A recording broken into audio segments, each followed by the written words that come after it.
Hello everyone. We are going to see an important topic, that is elastic hysteresis in properties of bulk matter. Before understanding the concept of elastic hysteresis, one should know about the meaning of word hysteresis. Hysteresis literary meaning is lagging behind.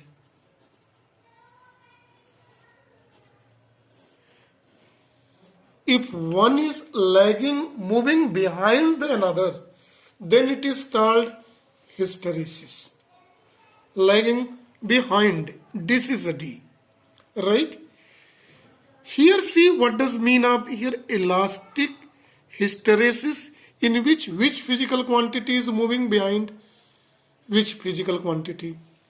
So here in the elastic hysteresis, let us consider this experiment. Here is a rubber wire.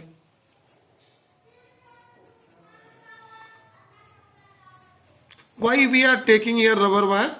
Because rubber is very less elastic material.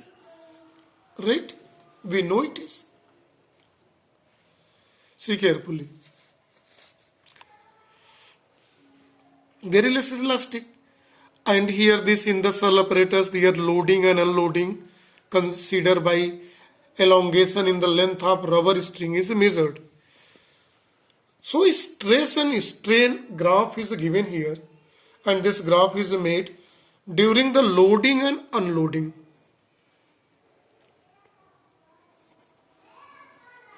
And unloading, right? So stress and strain is obtained, right?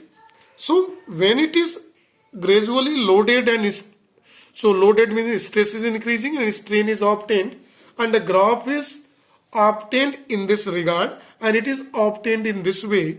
The stress increases like this. This is point O, moving up to point A, then finally reach at a maximum position B during the loading, right? But when during the unloading, means stress decreases, strain also decreases, but it does not repeat the same path. Its followed path B to C, then O.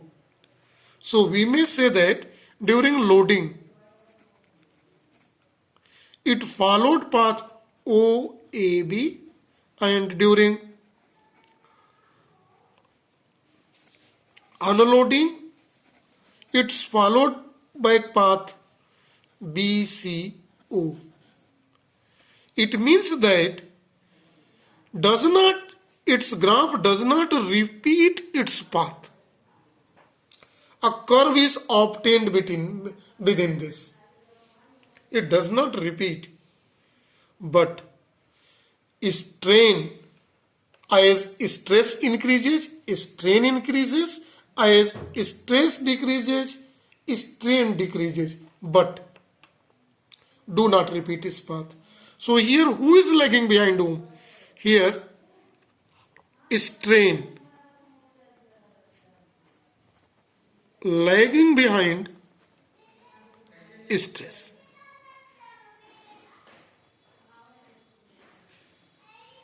But do not repeat the path is called elastic hysteresis.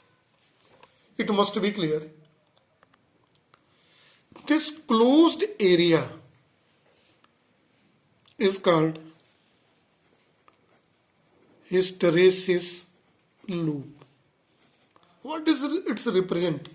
When it does not repeat the path, moved during loading OAB and unloading BCO path, loss of energy. This represents loss of energy, right? So we may write area of the hysteresis loop is directly proportional to the energy dissipated during the cycle. This is called one cycle, right? And this energy dissipated is in form of heat energy, right? It is in form of heat energy. So this whole about the concept electric hysteresis. Okay, this is for a topic. Thank you and have a nice day to all.